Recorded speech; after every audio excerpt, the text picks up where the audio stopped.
Hey everyone, it's Becca here, leader of the Scrunchy Squad, and you're listening to the Wrestling with Entertainment podcast. What's going on, everybody? This is SoCal's resident redneck, the Backwoods Brawler, Hunter Freeman, and you are listening to Wrestling with Entertainment. Hello, hello, hello, and welcome to the show. It's Wrestling with Entertainment, bringing you the latest exclusive breaking news, previewing and reviewing the latest shows from WWE, AEW, New Japan, and everything in between, and interviewing your favorite wrestlers every Saturday and Wednesday on YouTube and Castbox. I am your host, James J., alongside Scooter Dust. I'm a team player. And it's a great day for wrestling, because we are wrestling with the SoCal's resident redneck, the Backwoods Brawler, the current Ground Zero champion, Hunter Freeman. How are you, Hunter? What's up, guys? Doing good. Trying to, stay quarantined and trying to stay safe out there. That way, hopefully, we can get back to work. You know what I mean? Start having shows again. Oh, absolutely. And that being said, what is coming up for Hunter? Well, with the world kind of being on a standstill and wrestling kind of taking more of a studio perspective, a lot of places now they're having limited crowds or very highly enforced social distance, things like that. But now everything's coming to where we're starting to do studio production. You got Championship Wrestling Hollywood. They've been doing their thing. They got the Primetime NWA Primetime doing their thing now.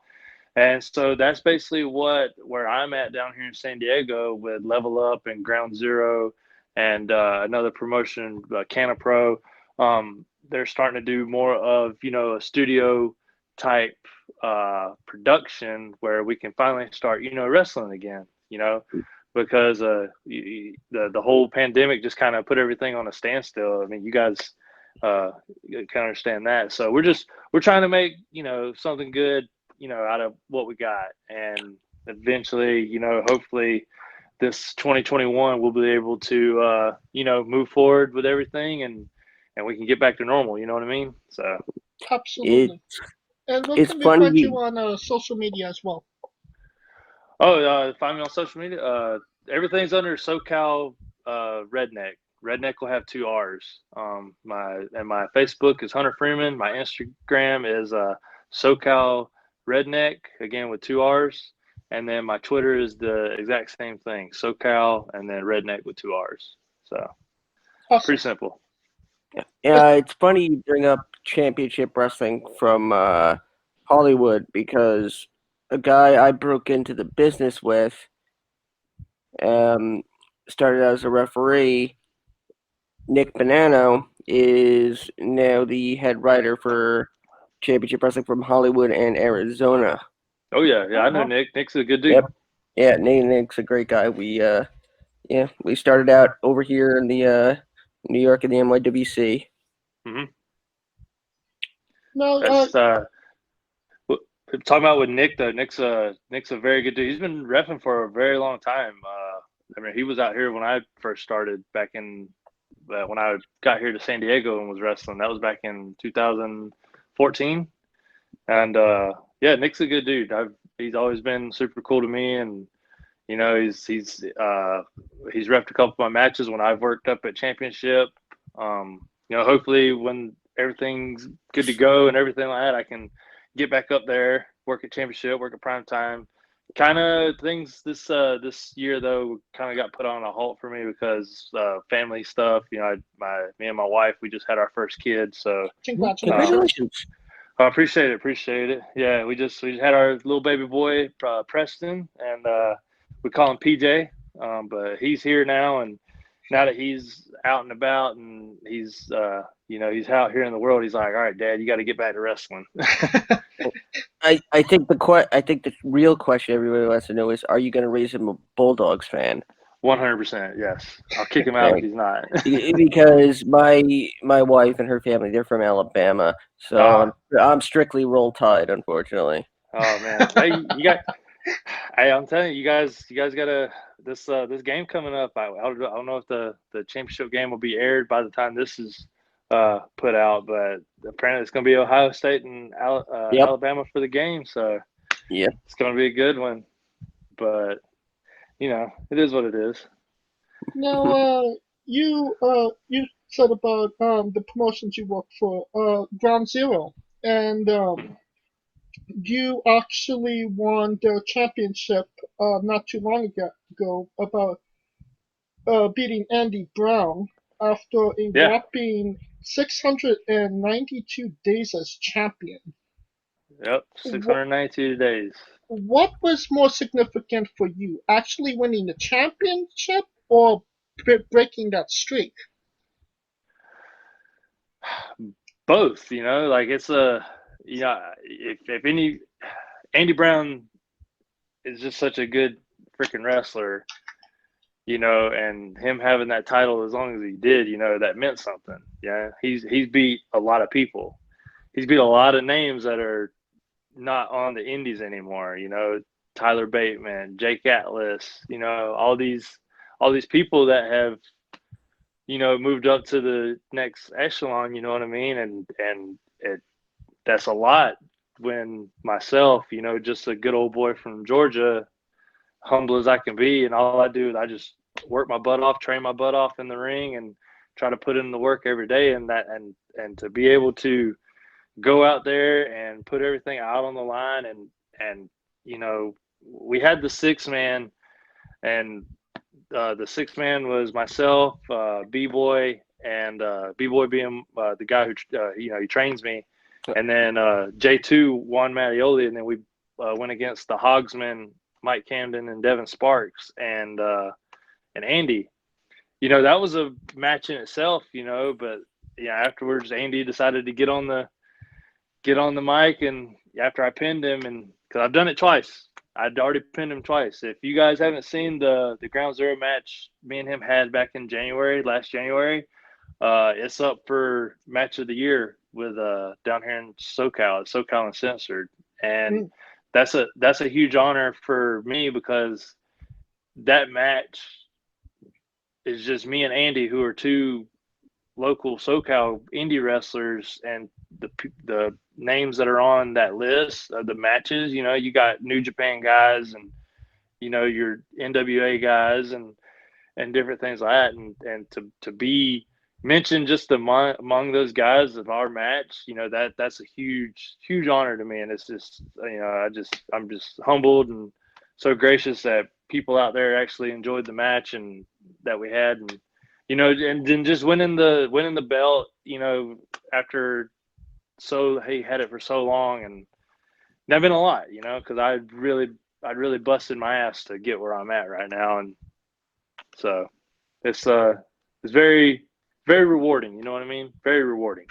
No, you mentioned B-Boy, and for anybody who doesn't know, B-Boy is a really big name on the independents, both on both coasts. In the Mid-Atlantic region, he and Homicide, and Eddie Kingston and Unforgiven, he's a big name. So how did you come to be under B-Boy's tutelage? Well, to start out, I started training in Japan. When I was stationed over there, I trained over there for 2 years, and then I came over here to when I got stationed here in San Diego. I wanted to continue to wrestle, and I found another school, SoCal Pro.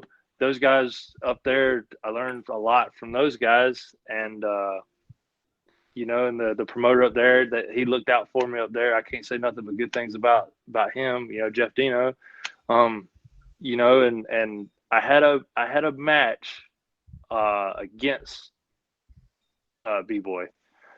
I was so super nervous from where I was at, and I had a match with him, and I kind of really, really nervous. You know, this is like my like it's one of those things. It's like you going up against like the final boss, and that's like what we kind of call him down here. We call him the final boss down here because if you have a match with B-Boy and he gives you the you know, the pat on the back, the attaboy after the match, then you know it's like, all right, cool. You know, you made it. You know what I mean? And I got here and I had the match with him, and we got a damn good match. And when we got done, and he came up to me afterwards, and he said, you got potential, man. He said that was a really good match. He said I had a lot of fun. And he kind of hit me off to the side, and he told me, he was like, you know, he's like, well, I'm getting ready to open up a school down in La Mesa. And I was traveling to where I was training at the time. I was traveling a good like hour to train. And it was just one of those where like logistically, and, you know, me and my now wife, she was my girlfriend at the time, we were just moving in down here in San Diego, and just the hassle of just driving an hour to go up and different things like that was getting to me. And just seeing that, you know, I had a school that was really close to me now, and then I was going to be learning under B-Boy now, really, you know, I was like, yeah, 100%. So I started going down, training under him.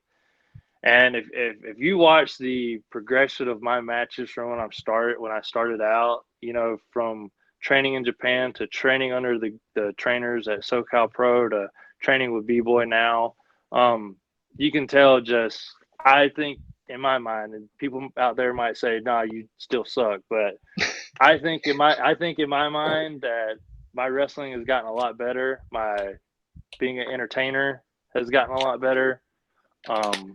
You know, and it's just because, I mean, you guys know, you mentioned it right there. B-Boy's known West Coast. He's known East Coast. He's known the Midwest.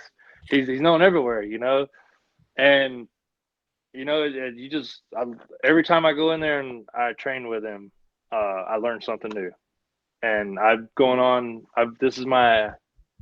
8 years now wrestling, being in the business, 8 years. So still to this day, I'll still learn something new when I'm in there with him. And he really, you know, I can't talk good enough about him. And I don't want this to be the whole, you know, B-Boy show, you know, whatever. But the guy really, like, you know, you got the wing and then they put somebody underneath their wing. Like, he straight up did that.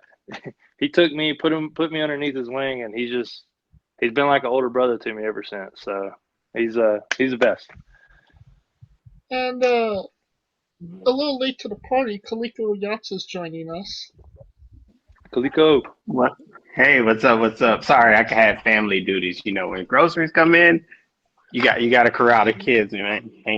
Brother, like what's on World War III? What's going on? What's going on? Exactly. I got a little newborn in there. What you telling me, dude? Yeah. I'm in there like begging the wife, like, hey, make sure the baby don't cry during this podcast now, okay? Oh man, hey, you know what? You would. I'm pretty sure you and I can say we have known not no sleep. And this is us being veterans now. Oh yeah, we thought we did have sleep. Yeah. And you too. Oh yeah, you too. Oh yeah, you too. Kaliko, you have a question? Actually, I do, because you know what? The one thing everyone keeps saying, and this is when they see a veteran and it goes into wrestling, they're like, "Oh my God, what are the things that you take with you as far as like from a non-physical standpoint, like integrity, hustle?" But what I wanted to ask was, what are some of the physical things that correlates from the Marine Corps? Because me and you, we know they have this little program called McMap, right? Oh, yeah.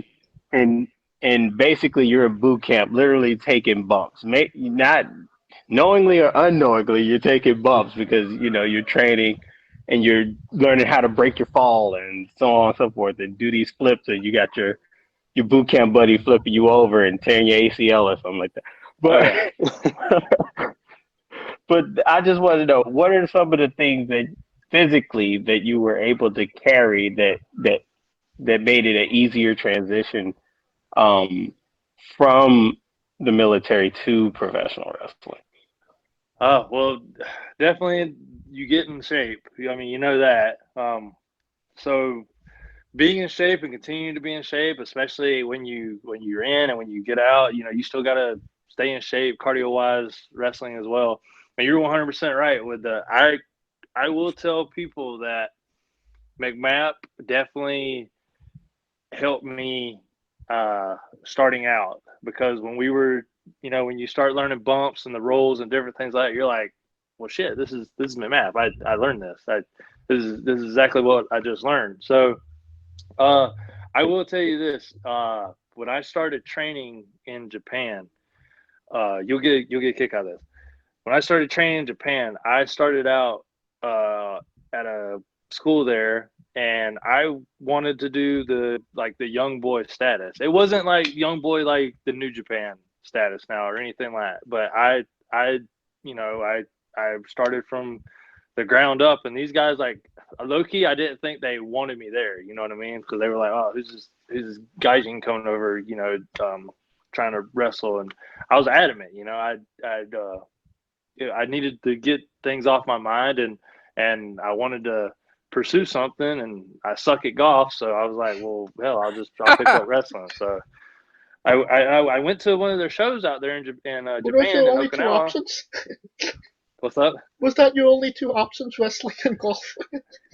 Yeah, I didn't want to do anything else. It's too much work. But I went to one of their shows, and then I was like, this is it. This is what I want to do right here. And I talked to one of the guys, and I had a guy who was kind of fluent in Japanese with me, and he talked to him for me, and they, all they said was, be here Wednesday. So Wednesday. So I show up, right, and I have like tennis shoes on and gym shorts. I don't know. I don't have knee pads, elbow pads, nothing. I don't know I don't have anything. And I get in there, and they don't really teach me anything. I just try to like go off what they're doing. And when they start doing the rolls and trying to teach me the bumps and things like that, thank God I knew McMap, because that's what it was. I was like, oh shit, like thank God I know how to. So they kind of saw that I could kind of do it a little bit. You know what I mean? And so that's when they invited me to come back and continue to come. They started working with me more and working with me more, because when I started out training, people normally start out on like mats, right? On like regular wrestling mats. Over in Japan, Right. And guys that are trained over in Japan, it's not mats. They start you out on the hardwood floor. I was put through a similar drill in the NYWC, hard floor, 1,000 back bumps. Yeah. So if you don't know how to properly roll or properly attack what we call attack the mat now when you bump and things like that, it's going to end up hurting, and it's callousing up your body. You know what I mean? Well, So I 100% wholeheartedly contribute. Body hardening. Yeah, body hardening, 100%. The map definitely helped out. And I was going to training there, and I would get done with training we'd get done around like 10, 11 o'clock at night. I'd go home, shower, go to bed, and I'd get up in the morning at 0500 and still get up and go PT with my unit, and then carry out morning PT. Oh, and then I would still carry out the plan of the day at work. I would carry out the plan of the day at work, and then once I got done with work, I would go back to the dojo and I would start my young boy duties again until 11, 12 o'clock at night. damn. So dang, that's crazy. Yeah. So I tell people I totally feel it. I was hurting, man. Like when you first start out, you're sore and everything. Like I was feeling it double, because I was doing the training and then I was going to PT, and my body was sore, and but I didn't quit the whole time I was there. And cool thing is I was there training with them for a year and a half doing that young boy status. Again, it wasn't like New Japan young boy or anything like that, but still. I did what they called the grunt work. I did the bitch work, and and they let me have a match. They let me have 2 matches while I was over there, and that was the freaking coolest thing ever. And I hope and pray that one day, I can get back over there and show them what I got now. Show them how great, how much better I've gotten. You know what I mean? Show off that So, title you just won. Yeah, show off that title I just won. Damn right. Right. Now, Yeah. you've been talking about, your training And in I Japan. think that's very important, honestly. Yeah. What's that? That's the important thing, because I feel like him that I think that also helped his mindset as well.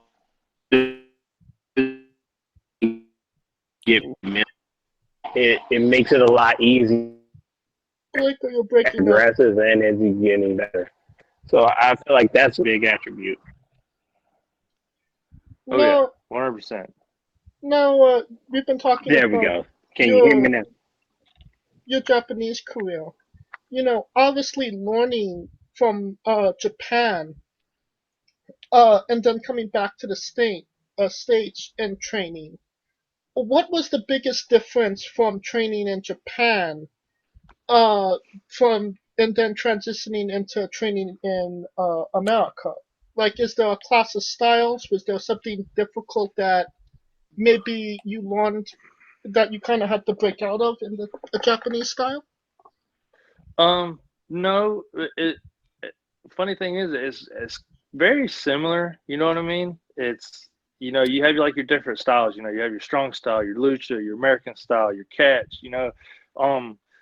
But the thing is, and the way I feel is like wrestling is wrestling. There might be a different that the Japanese might do a different way that they body slam somebody, but at the end of the day, a body slam's a body slam. You know what I mean? Right. You can see the difference between a Japanese body slam between an American style body slam. You know what I mean? The way American wrestler will hit the ropes versus the way Japanese wrestlers will hit the ropes. Different things like that. So I was lucky enough. I got to learn both, and being here in Southern California, I also got thrown into lucha. You know what I mean? Training in lucha, being able to train, especially at Level Up. I don't know if you guys have heard who trains there at Level Up when they're in town. Being in San Diego, you can only imagine. But being able to learn from like some of the best luchadors, out there, the GOAT, if you know what I mean, and to learn that type of style, and I'm extremely lucky to learn all these different styles that we have out there, and it's just one big melting pot, and I feel like that helps me out, and I know there's a lot of wrestlers out there that learn the different styles, and it puts all in one big melting pot, because that's what wrestling is now. I feel, you know what I mean? That's my honest opinion. You don't have your American style wrestlers anymore, because you got a dash of strong style added into it now. You got a dash of English, British catch, a little bit of lucha thrown in there now. That's the way today's wrestling is, you know what I mean? That's what you see. So luckily that's everybody out there. We're all learning, we're all getting better at it, and it's just one big melting pot coming in, and for us just to go out and entertain the world, you know what I mean? Now, Absolutely. would you say that one style is, for lack of a better term, stiffer than another? I'll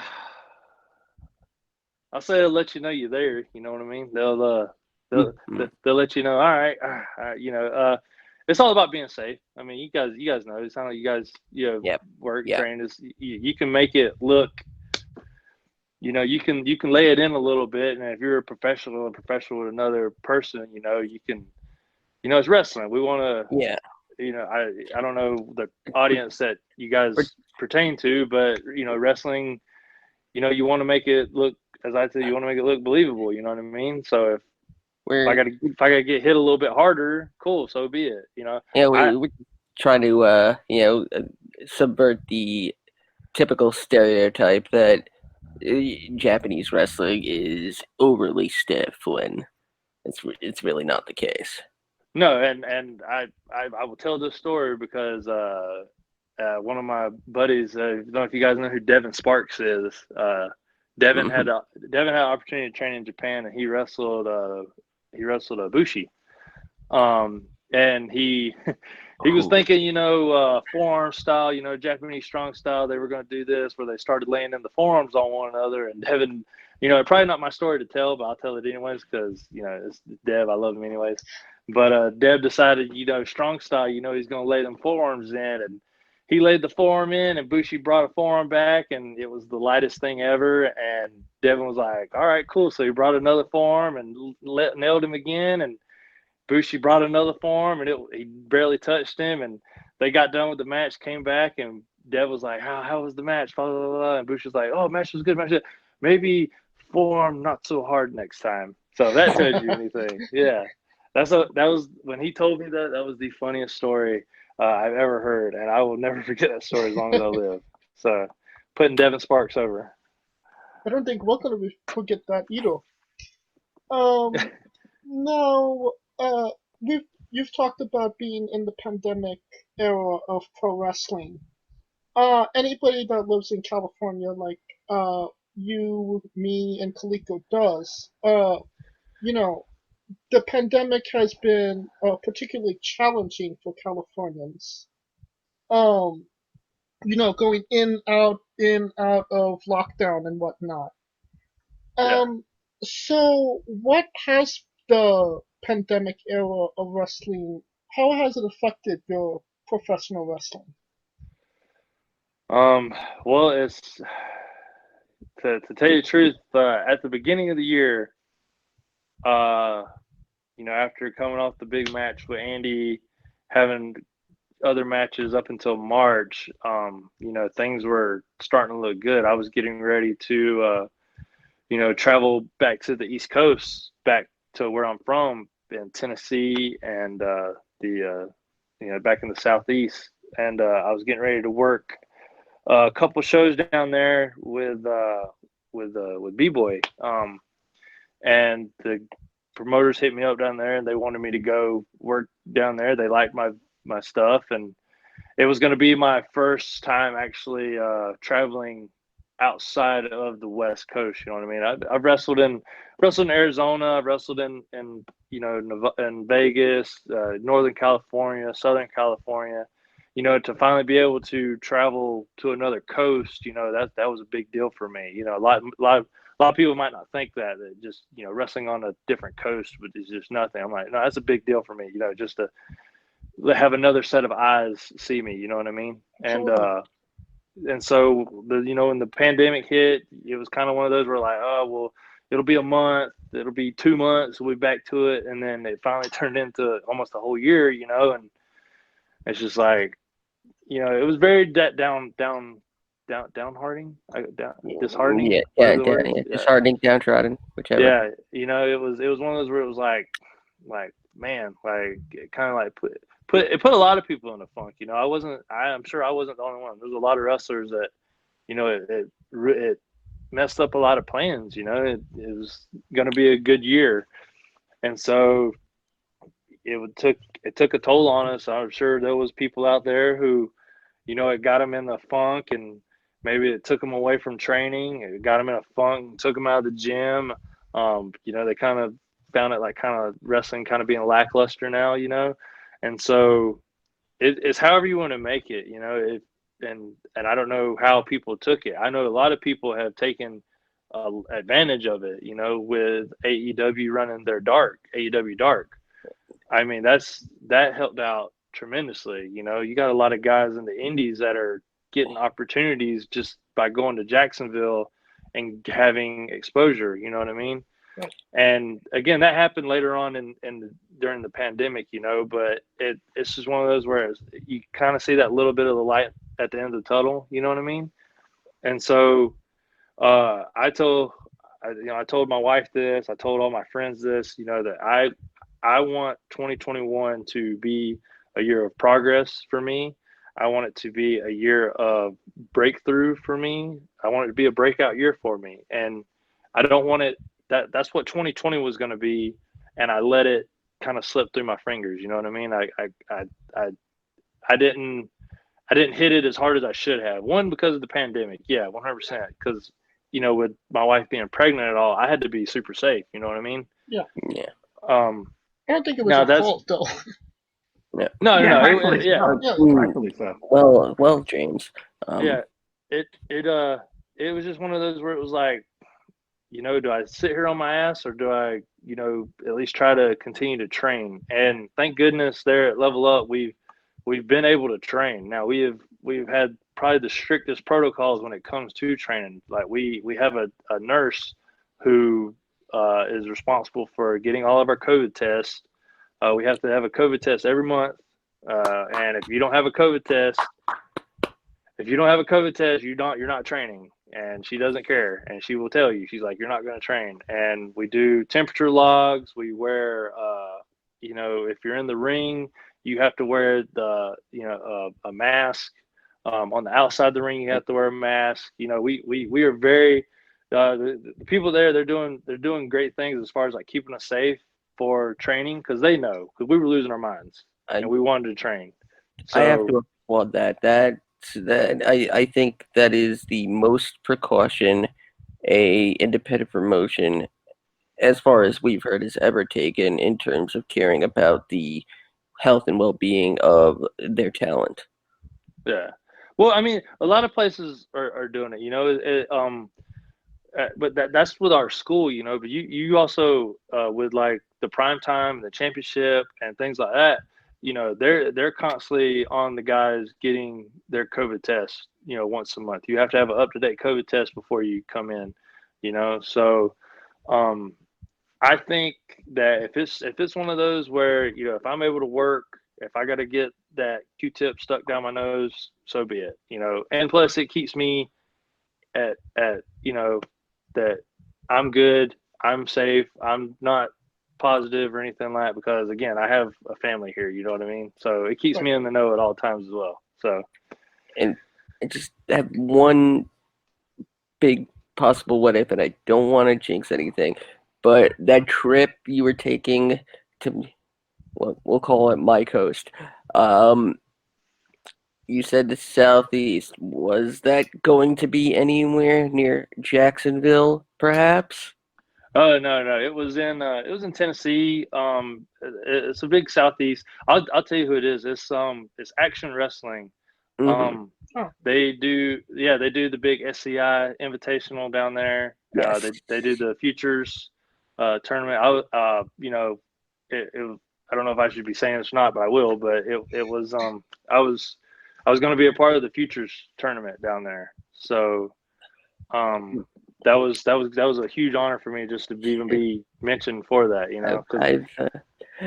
I've ruined plans that were planned for me 10 some odd years ago. So say whatever you like.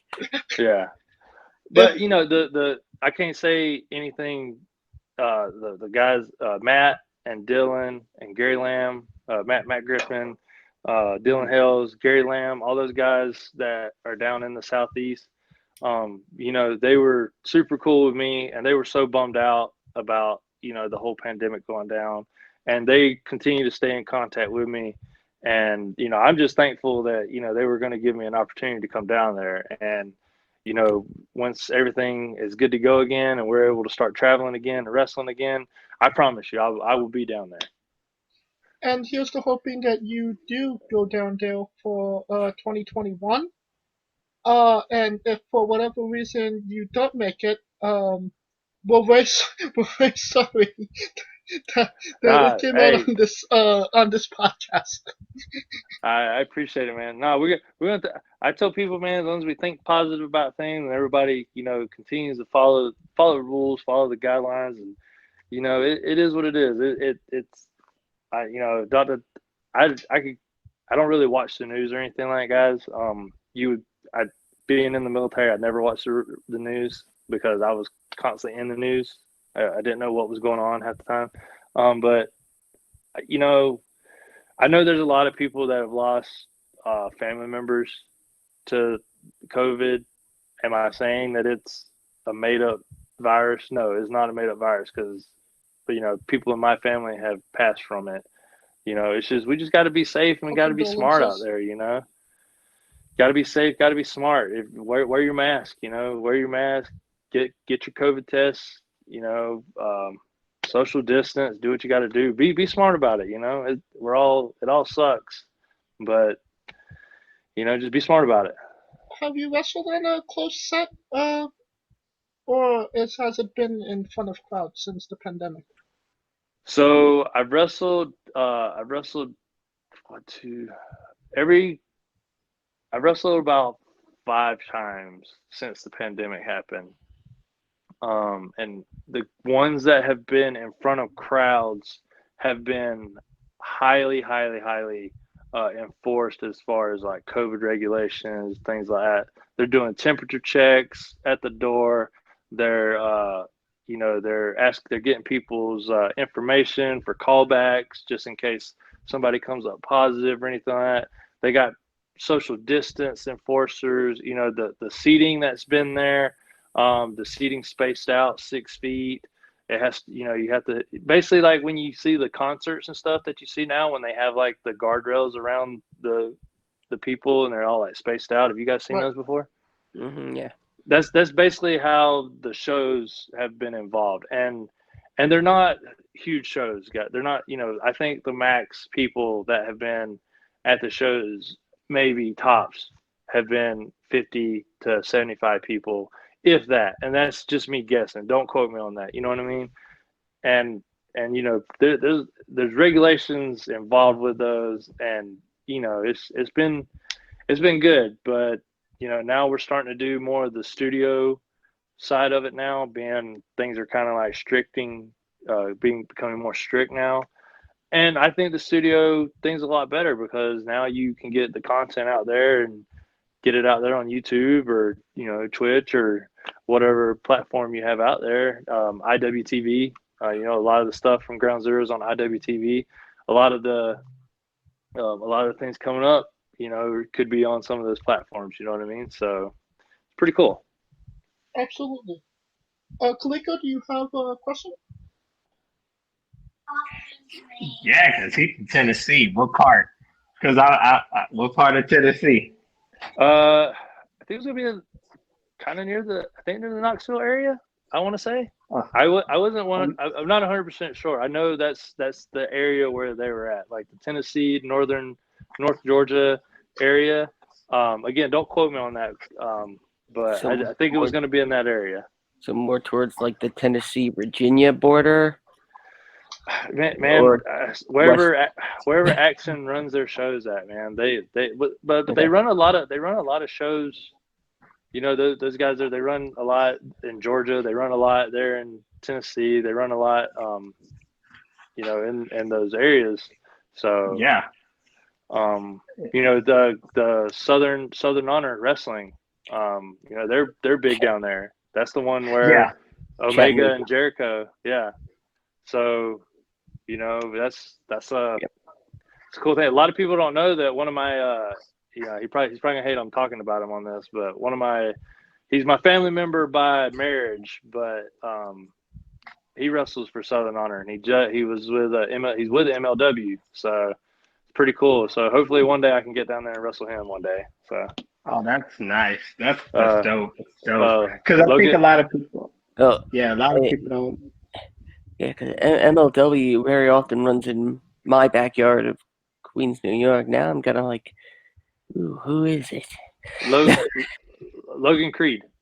Ah, Logan Creed. Okay. Yeah, the big 6'8" guy. Yeah, he's my cousin married his brother. So it's pretty cool. So me and him always talk all the time. Well, when we've actually talked, we were like, one day we're gonna get in the ring together. Hopefully soon, but. So we're not gonna see like a Bret Hart, Davey Boy conundrum with the family when you two get in the ring. Nah, because my family will probably be drunk. You know what I mean? So they won't care. It'll just be like any other day with them. I mean, is Logan letting his time on the silver screen go to his head? No, he's I'm pretty. I'm No, he's actually pretty humble about it. You know, he's enjoying MLW. I haven't talked to him lately, but from what I see, man, he's busting his ass just like anybody else out there. You know, working shows, trying to get by through this pandemic. Um, so I mean, I think he's another one of those guys I try to like follow by his example. We don't really talk, that much. We every time I've ever seen him is when I go home, and I haven't been home in a while. I haven't been home in about 5 years, 5, 6 years. So and a lot of stuff's happened for him in that time frame, and he's been killing it and doing big things. So hopefully it falls in line down the family. You know what I mean? I hope and pray that, anyways. Scooter, you have a question? All right. Now, probably one of the most unorthodox promotions I've ever seen since the days of XPW is Fist. And Fist has some very, very weird gimmicks, as well as some former well-known CW, XPW talent. You tell us a little bit about your time and experience with Fist? I'll just tell you this: it was an experience. I'll never say that I'm ungrateful for anything. Anybody that ever puts me in a match, I'm thankful for it. That was where myself and B-Boy wrestled.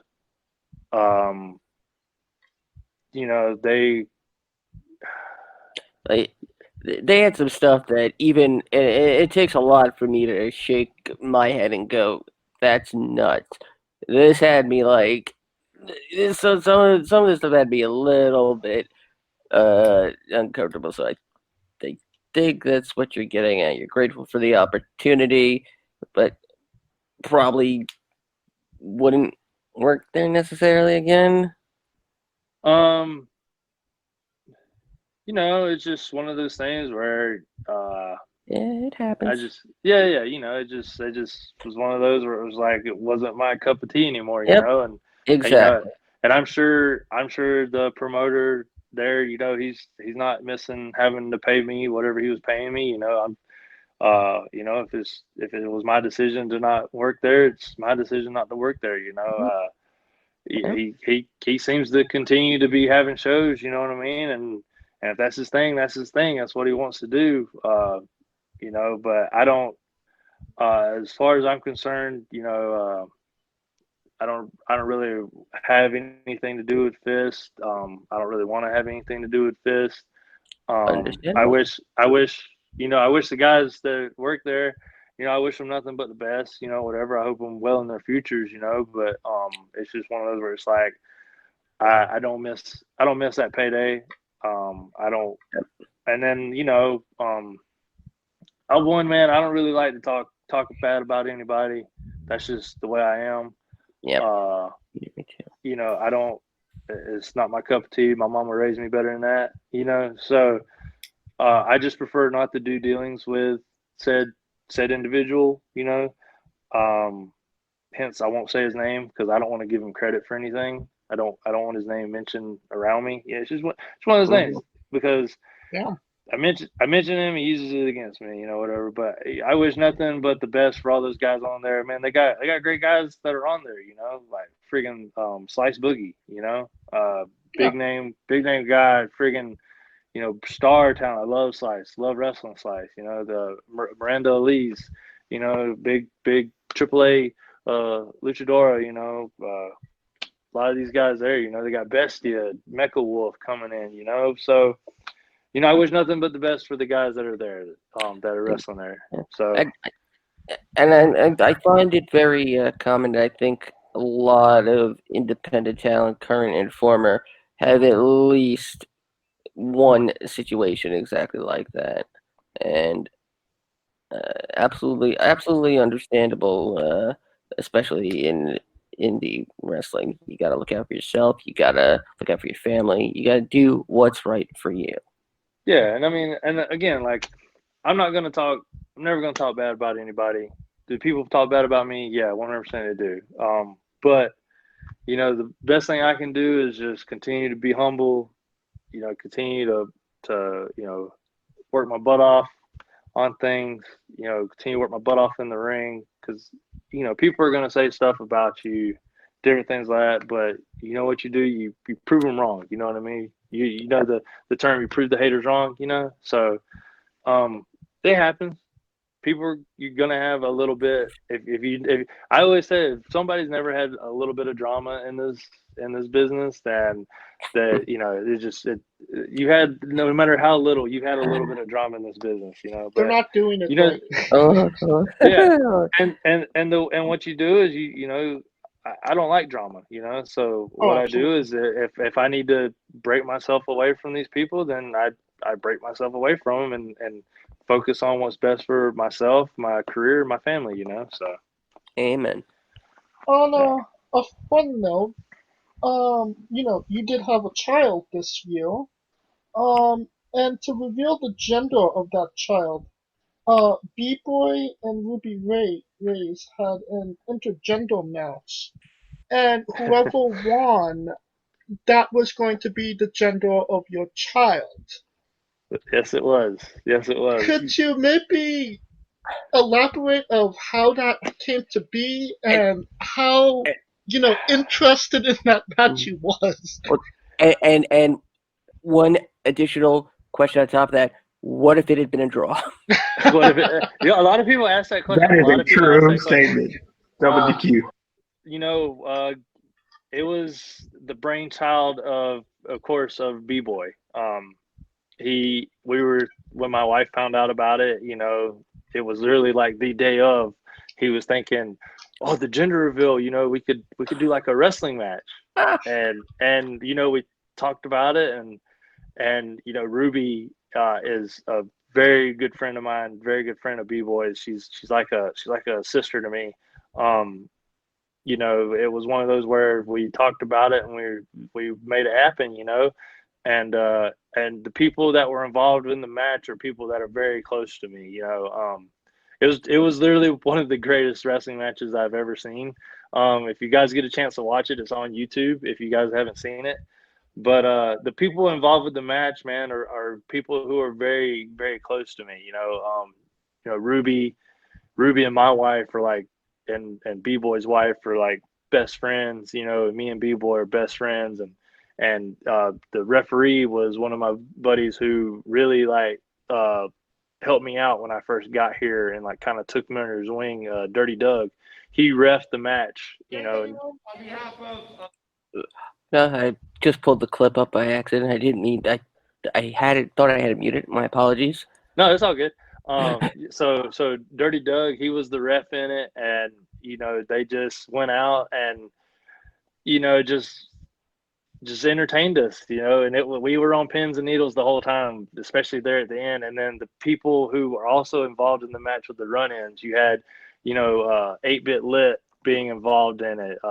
Another one of my buddies, Dominic Mysterio, he came in, delivered a 619 during it,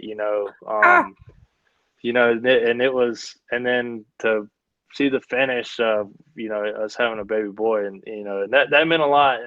And the people who were there who worked and kept, and again, that was one of those where we had to very social distance COVID procedures, and the guys who helped out with the ring and different things like that. I can't thank them enough. They're guys who I train with there at Level Up and different things like that. And just to see the excitement and the joy in all those guys' faces, it was actually a time where we were not wrestlers at the time. We were fans and we were enjoying a match, and the match meant something, and it meant a lot for everyone who was involved with B-Boy and Ruby and Doug and a guy like Dominic, who's doing things that he's doing now, for him to come and be a part of, that and be involved in it, that meant a lot, so it was very, very cool. So Now, be This is an honest. incredible Was there concept, somebody and you were you know, was there somebody you were cheering for more than the other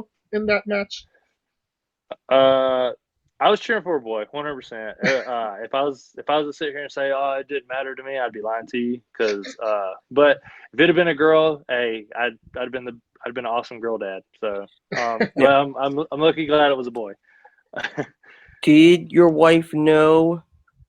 And this was this all just to reveal it to you, or did she not know either? No, she didn't know either. So all the excitement from her face that you see in pictures, she had no clue. The only person that knew was B-Boy's wife. She knew. She kind of planned the whole thing. B-Boy and another lady by the name of Amy. Amy's the nurse who works there for the school. They were the only two that knew. And then they didn't tell they didn't reveal it to the people involved until about 2 hours before the match. So pretty cool. Pretty cool. She kept it hush hush from everybody. Nico, do you have a question? Yeah, it's pertaining back to kind of being able to travel and learn these different styles, because I feel like that's the one thing that's been missing in wrestling, is gaining a lot of these experiences. It's almost like your path is similar to like how Chris Jericho did by fortunately being able to be in these different cultures and experiences. What is the craziest story that you have from any of these experiences that you had in different countries? The funniest story. Funniest story. Man, I have a couple of stories that you always have your road stories and different things like that. I remember over in Japan, the guys when I was getting ready to leave, they were kind of sad, the guys who were just like, who is this guy coming in here to do this? And after spending, a year and a half, 2 years, almost 2 years with them, they were like really sad, seeing me leave and stuff like that. And I remember it was kind of funny. One of the guys that was there was he's a big guy. He reminded me, take this now, he reminded me a lot of,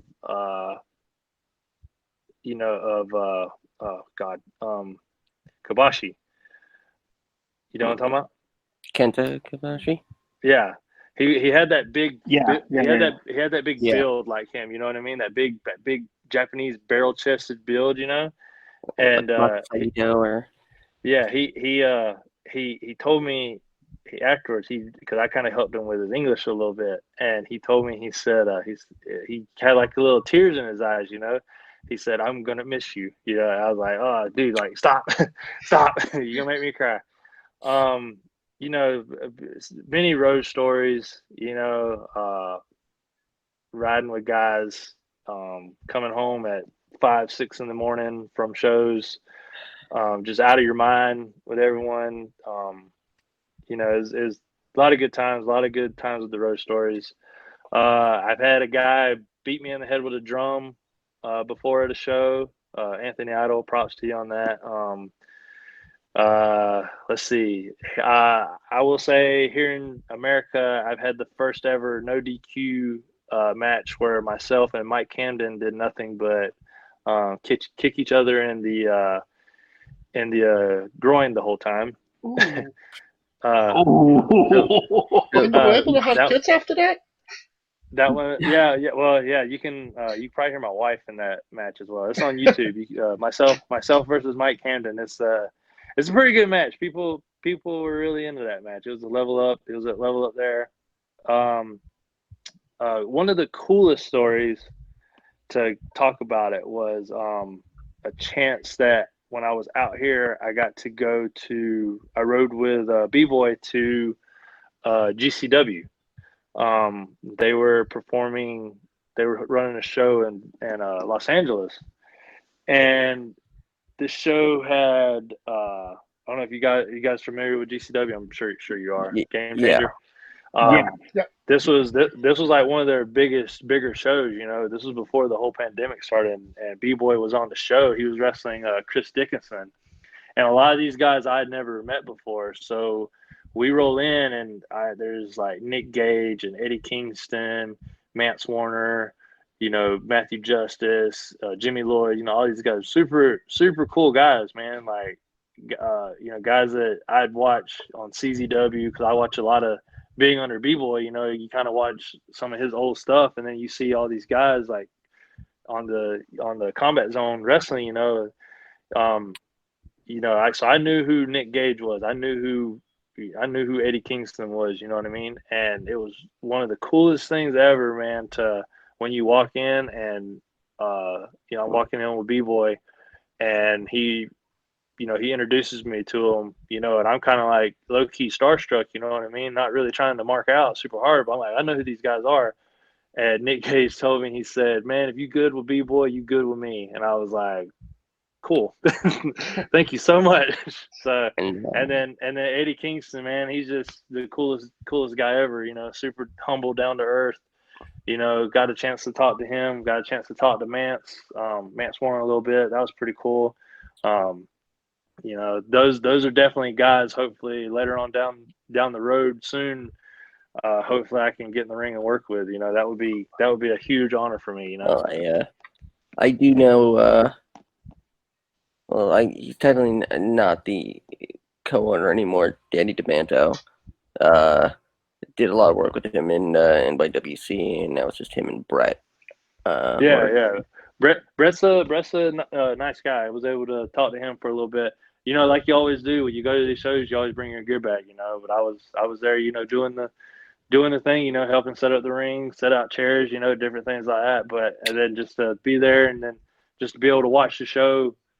Afterwards, man, they put on a show, man. They put on a show, and then, the main event that night was Gage and Jake Atlas, and it was pretty cool because Jake is somebody who started around the same time I did. Jake being athletic is all get out, but him in there working with Nick Gage, that motivated me a lot. It was like, man, I would love to get in there and work with him.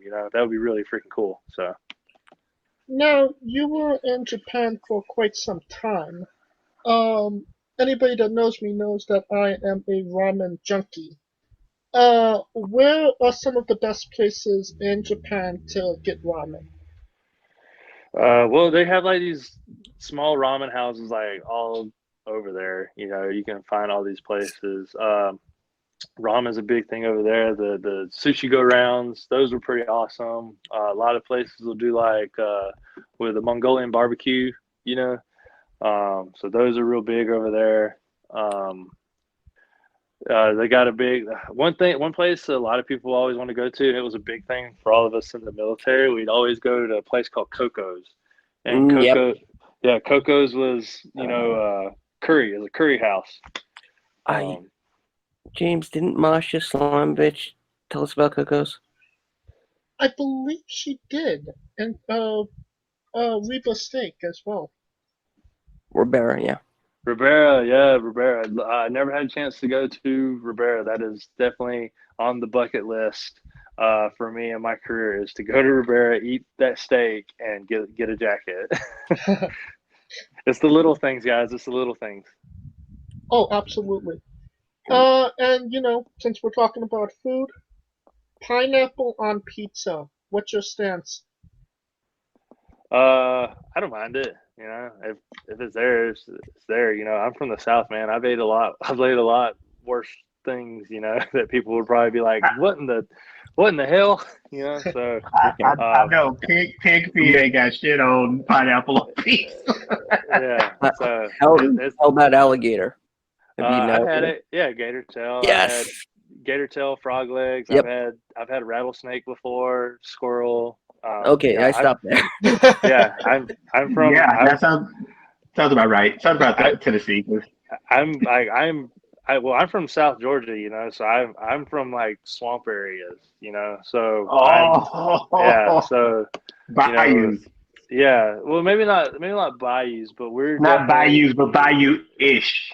yeah, like we definitely, there'll be places where you'll see a house and then you won't see another house for a good like 2-3 miles, and it's nothing but trees surrounded, and you ride everywhere's got dirt roads, and you can take dirt roads to get to town, and that's basically how it is back home.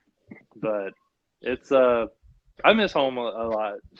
Sometimes you miss, being here in San Diego. You got the big city. It's not a huge city. It's not LA by no means. It's not New York by no means or anything like that. But it's San it's a Diego's pretty big. I've been there.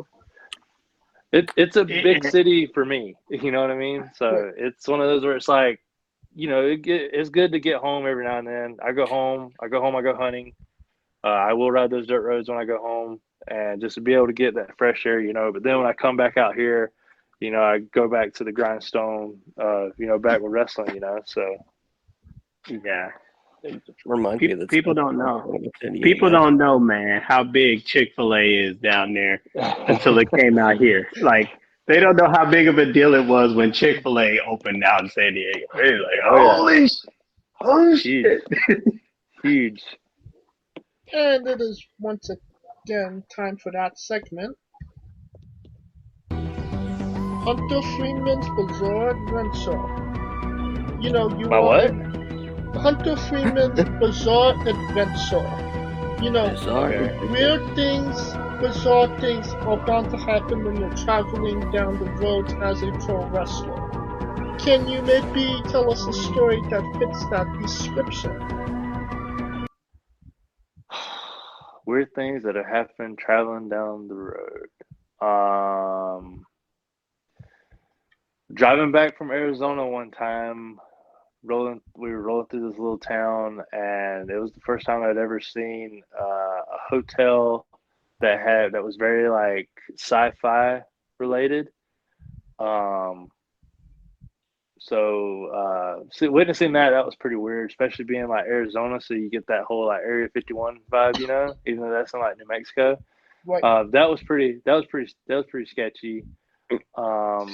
There was another time. It's a funny story I should probably bring up, but we did have a group of us was traveling together. We went up to North Cal. We were traveling back, and when we were traveling back into the Grapevine, coming out of Bakersfield, and you get in the they're in the mountain areas, right? The Grapevine. Yes, I know exactly. Right over Six Flags in that one straight line. Oh my God, that drive is nuts. So you got all you're up in those mountain areas and different things like that, and there's no like rest stops or anything like that. There was a whole group of us. We had our guy driving us. And I'm not going to say that maybe a couple of beverages were not partaken of or anything like that. So, we just got done, having a good show and different things like that. So, we were coming back, and we had to had to use the restroom. So wasn't nowhere to stop or anything like that. So we just decided, I'm from the South. I was like, just pull over on the side of the road, man. I'll pee right here.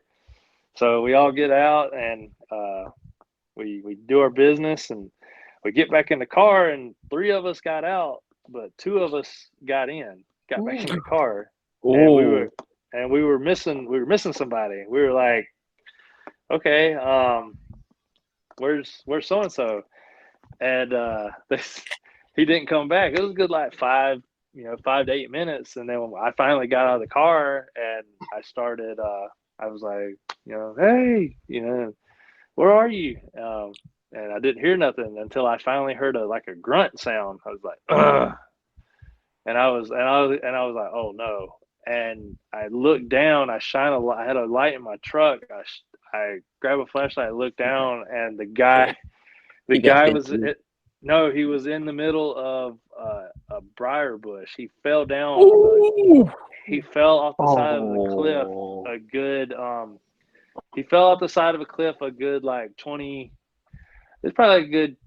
I'd want to say a good like 15 feet, maybe 15, 20 feet. And he luckily he landed. As much as it sucks to say, he landed in some briars.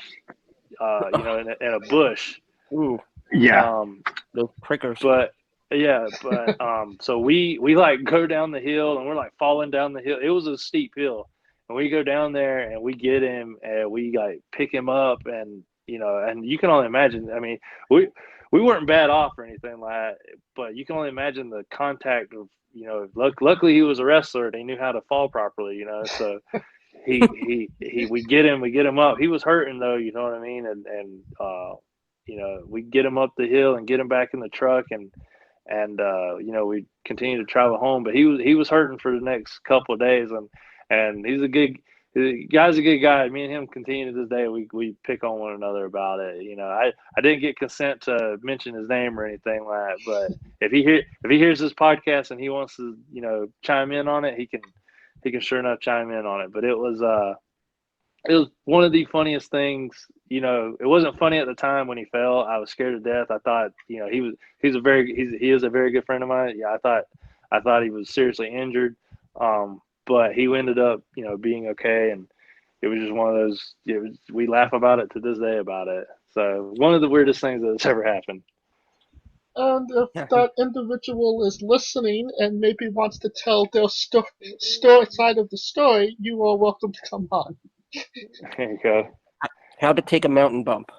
Yeah, he pretty much did. The way he describes it, he said he did like the prettiest swanton he's ever done before. And guys, and this isn't no little guy. He's probably solid at the time, a good 270, 280. So Took a magic mountain bump, dude. yeah. So it was like I said, I did get consent to tell the story. So if he's listening, he wants to chime in on it or anything like that, maybe you guys can get him on the show. He can tell his side of the story. So it was one of the funniest things ever. I think that brings up the great philosophical question: if a wrestler takes a swanton off a mountain and no one's around to see it, does it make a sound? I don't think so, because we didn't hear him. Well, that was an awesome story. Thank you for that. Oh yeah, 100%. And on a more serious note, where do you see yourself in 5 years? Man, just if I didn't say it, I'd be lying. But if I could be at one of the major companies out there, WWE, AEW, New Japan, Ring of Honor, wherever, just to be considered and put on their roster, that would mean a lot to me. And, and I just want people just to know that, that Hunter Freeman, man, he worked his ass off to get to where he's at, and that what I do out there in the ring, it entertains people and it puts a smile on people's faces, and I hope they enjoy it. Am I going to say that I'm the most, athletic wrestler out there? Can I do the flips and things like that? Yeah, I can. Do I do it all the time? No, but do I like to go out and have fun and entertain the crowd? And will I put out and give everything 110% effort every time I go out there to entertain the fans? Yes, 100% I will. But yeah, I just hope in 5 years from now, I'm living off wrestling. I'm working for one of the major companies. No matter who it is, just to be involved. To have great matches with great people. To make a name for myself, to work with those people I talked about earlier, from like Nick Gage and Mance Warner and, Eddie Kingston and, Homicide and different guys like that. And to, just to work AEW, to work with all those guys that are there, to work at WWE, work those guys that are there. I mean, it would just be a huge honor, and just to, and that's a goal. That's a goal that I have. So the next 5 years, who knows? Maybe it'll happen. I hope. And what is a match people should go out of their way to see that best describes what Hunter Freeman is all about? was two matches that I tell people that the way I really call it wrestling the way I'm a wrestler. I'll fight you if I have to fight you. I'll do whatever I got to do to win. I always tell people that if they want to see good matches of mine, they were actually pretty recent. The match from last January at Ground Zero with Andy Brown, like I said, that's up for match of the year here in with SoCal Uncensored, and that's a good wrestling match. Me and Andy, we beat the hell out of one another, Oh yeah. But what a lot of people don't know is, I will get crazy. I just recently had a death match with Damien 666. Um, that was a huge honor. And when you say Damien 666, you mean the one that was on Nitro all those years ago? 100%, that's him. The one and only. The guy is out there still to this day, entertaining, still, getting hit with shit, hitting people with shit, still doing his thing. And me and him, we had a very, very violent match. I got busted open, he got busted open. That was definitely one of the matches where I was like, damn, like that was fun, because it sucked getting hit with the things. Don't get me wrong, but it was one of those where I was like, okay, like this is what it's all about, like I'm gonna put in the blood, put in the sweat, put in the tears for it, and to be involved in a match with that, that high caliber of a person, Damien 666, big name down in Mexico, especially Mexican death matches. Big name in Tijuana, Southern California. That was one of those where it was like, I definitely, it kind of woke something up in me where it was like, I could do these. I could definitely, if I need to get violent, if I need to, hit people with shit, or if I need to get hit with shit, to prove a point, I will. You know what I mean? And that guy, to be, I don't know how old he is, but for him to still to this day to entertain like he does and put on a match like we did, it was a lot of fun. And then I don't know if there's footage of it out there, but yeah, again, I can put it over as much as I can. The match I had with B-Boy. I don't know where video footage of that is. I don't have it. If anybody has it out there, send it to me. But that was a big night for me too. So, Kalika, you have a question? One final question, because I remember you were talking about you were starting out wrestling, going back and forth from the command. How did the command respond? Because a lot of people don't know. Like in the military, there's like these cliques. Like if there's a clique of people that like wrestling, it's just like they stuck together like glue.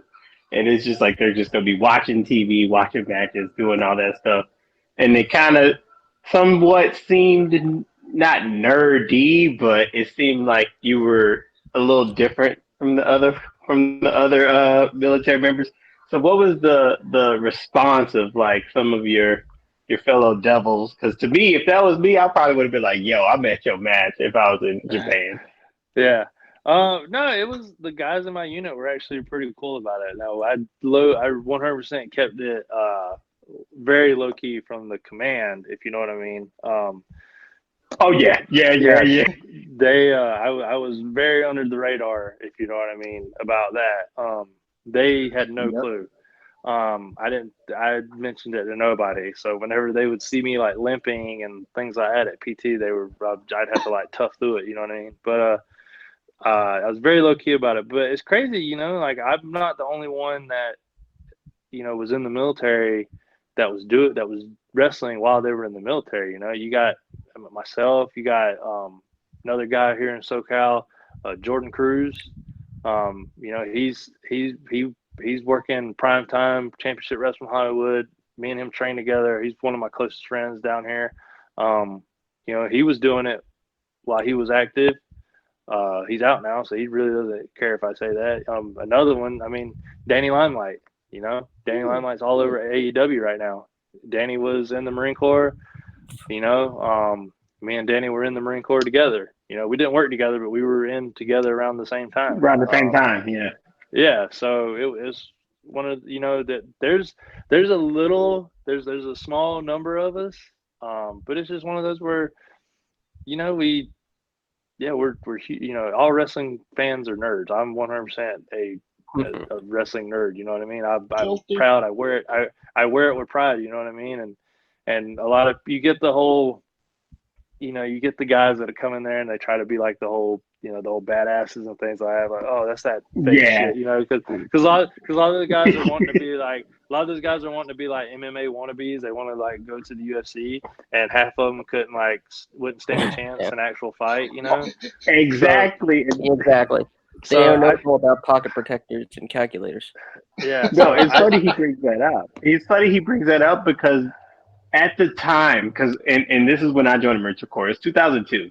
So right around 2002 till about right around I got out 2007, UFC picked up like McMap. So everyone was thinking McMap was kind of like a route to the UFC, and people were literally trying to go out in the clubs and start fights on purposes and still get their ass kicked, even though they got a brown belt in McMap, which to me didn't mean shit. But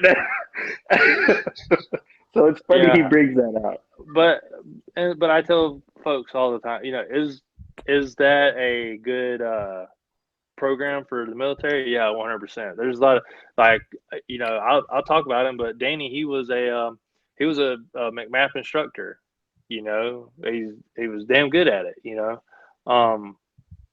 but you know, there were guys out there who they would see when you say, "Oh, I'm a wrestler," or things like that, they immediately think, you know, I do like, you know, collegiate wrestling. You know, and I'm like, no, it's like WWE. You know, and then they immediately, you know, what every person who, when they see it, they'll either say, oh, that's that fake stuff, or, you know, or that, and then, you know, they always come up with the questions afterwards, you know, like, do you guys know who's going to win, blah blah blah, and you kind of have to like tell them, like, you know, you kind of like tell them like, no, I have no clue, you know, and half the time I don't. So, but I mean, it's one of those where it's like,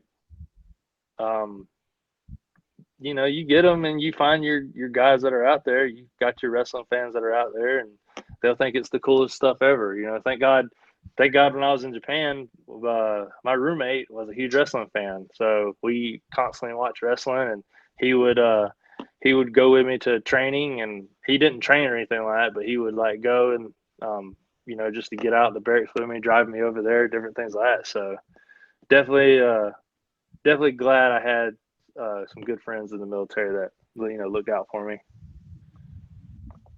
And we are nearing the conclusion of this interview. So we are wrestling with the 8 questions of doom. Uh-oh. I'm scared.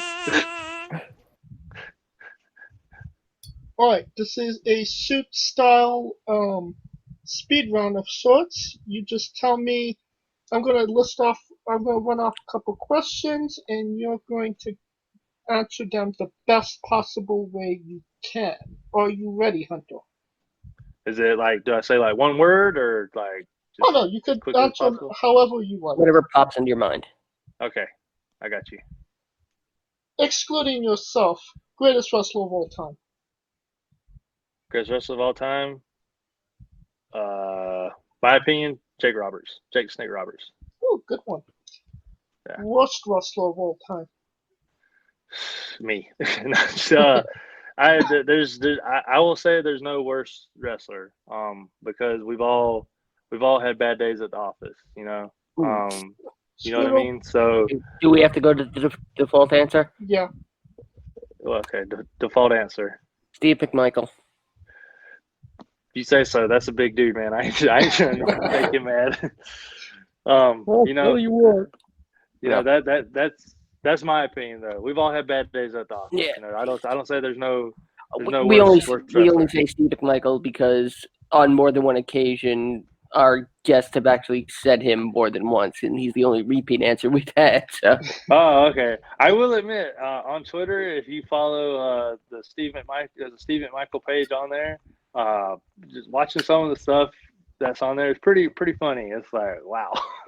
But you know, who's to say I haven't done something like that before? You're main eventing WrestleMania for the World Championship. Who is your opponent? Whew. My opponent, WrestleMania, Past or present? Past or present. Oh man, Austin. Stone Cold. Wrestle. I'd want to wrestle Stone Cold. Yeah. That is a good one. If you could come out to anyone's entrance music, past or present, who would it be? Stone Cold. Although second runner up, I love Mick Foley's entrance music with the car crash. That's pretty awesome to me. Stone Cold is actually awesome. That's the second time we've heard Stone Cold in this. Second time, I like Stone Cold just because when the glass breaks, it's just Oh, yeah. you know it gets you pumped up. But I'm not gonna lie, man, that when the car wrecks and then you know the riff for Mick Foley's entrance music, that's pretty awesome. Finish the sentence. Kayfabe is. Wait, say it one more time, please. Finish the sentence. Okay. Kayfabe is. Kayfabe is. Yes.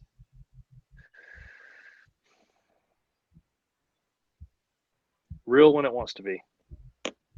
That's a good one. Okay. Squash. Fruit or vegetable? Vegetable. Fuck yeah! Fuck yeah! Fuck yeah! Is it a fruit? I don't know. Fruit. I think it's a squash. I told y'all it's a freaking vegetable. It's a fruit. Sorry for me freaking out over a vegetable. Just a running inside joke from our Saturday show. No. I guess is it a vegetable or a fruit? I have no clue. It's scientifically a fruit. Scientifically a fruit. It's the same thing like a tomato, right? Is tomato Exactly. fruit or vegetable? Yes. Is what it is. I eat a lot of squash though. New Japan wrestler Taichi. His ring gear gets smaller every year, revealing more of himself to the world. My question, what is the appropriate trunks to butt cheek ratio for ring gear? Hopefully where your butt cheek's not fully hanging out. I mean, but I don't wear trunks. I wear pants. So I can't do it. So hopefully it's just something where you know your butt is completely covered. I hope. I mean, unless you're Lois Grain. Yeah, you know, I mean, if you got the donk to back it up, you know, I guess keep it open. So it is what it is. And lastly, the main event, the question everybody wants to know. Have you ever had a conversation with a complete stranger in a supermarket about Darby Allin? About Darby Allin? Yes. No, not about Darby Allin. I've met Darby before though. Darby's actually a pretty cool guy. But no, never had a conversation in the grocery store about Darby Allin. And that is the correct answer. Yeah, of course it is. I saw Darby do the coffin drop from the second story balcony onto a guy on the table. Ooh. And that was my first time ever seeing it was my first time ever meeting Darby, first time watching one of his matches, and I was like, this dude's crazy. Well, crazy in a good way. Crazy in a good way. I mean, look at him now. So let me ask you a follow-up question. Have you ever had a conversation with Darby Allin in a supermarket? No. No. Damn it. All right. And that will conclude our interview for tonight. Thank you so much, Hunter, for coming on. Man, thank you guys so much. I appreciate it. It was a lot of fun. And where can we find you once again on social media? You can find me on Facebook by the name Hunter Freeman. My Instagram and my Twitter handles are SoCal Redneck, and it has 2 R's in it. So RR and then Edneck. But yeah, SoCal Redneck, and that's all my platforms. Yeah, Instagram, Twitter, and Facebook. And all you can of find those me. links will be in the description of the video, both on YouTube and Castbox. And Nice. James, I think we should also include the gender reveal match as well. Nice. Yeah, appreciate that. That's a lot. Yeah, Thanks a lot on absolutely. that. That's pretty cool. And you can catch me, Scooter, Kaliko, and Mitch Mayhem all on our Saturday show when we cover. I think we're covering the Impact Wrestling show, Hard to Kill. The Impact show. Yeah. I give props to Chris Bay and Willie Mack and all those guys over there. Great people. And next Wednesday we hope to have some new interviews up for you. We might have Jesse Nolan and Trevon Jordan coming up in the coming weeks as well. So look out for those. Until then, please like, subscribe, comment both on YouTube and Castbox. And you can always join the conversation on Twitter with Wrestling with Entertainment. I am at JamesJ993 for everything Wrestling with Entertainment. Where can they find Kaliko Yachts? I am Kaliko, and I just want to take the time to thank Hunter for his service. One vet to another, man. Glad you're out and you're doing what you love. Appreciate it, brother. Thank you. Where can we find Scooter Dust? As always, you can find me at Scooter Dust and holding it down for the UNB network at UNBS Wrestling. For our very special guest, Hunter Freeman, Kaliko Yachts, Mitch Mayhem, Scooter Dust, I am James Shea, and this has been Wrestling with Entertainment.